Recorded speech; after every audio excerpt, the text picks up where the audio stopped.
So today we'll be learning about the strategies, okay, strategies for unit test cases. Okay, so previously we have learned about unit testing.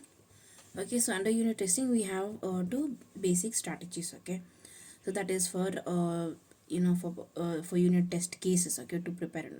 So in order to in order to if you're performing unit testing, then obviously we'll be preparing test cases also, right?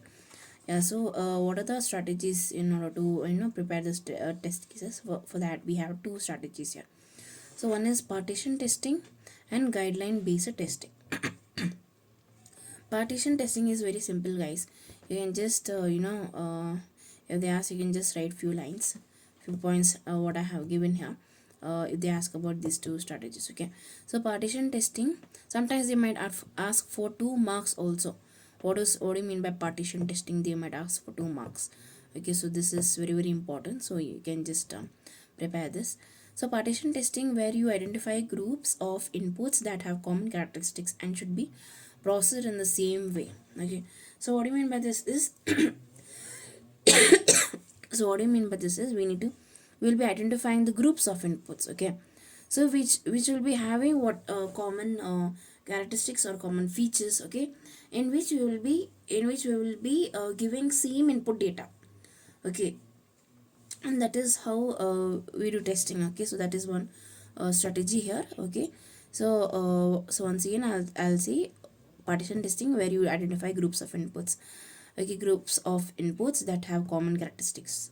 Okay, that means we will be identifying group of inputs that have common features or characteristics. Okay, in which we'll be giving what um, same input data to be processed. Okay, so that is partition testing.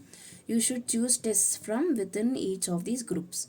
Okay, and then the next one more strategy is guideline based testing. Guideline based, just by the term you can say, where you use testing guidelines to choose the test cases. Okay, guidelines reflect previous experience of the kinds of errors that programmers often make when developing components. Okay, so basically uh, when you create test cases, okay, you might have to take guidelines, some guidelines from the programmers. Okay, programmers or software testers also, you can just see. Okay, so previous okay, who have to may who have much experience about all these kinds of things. Okay, so taking guidelines from them before you prepare any test cases. Okay, so that's all about these things.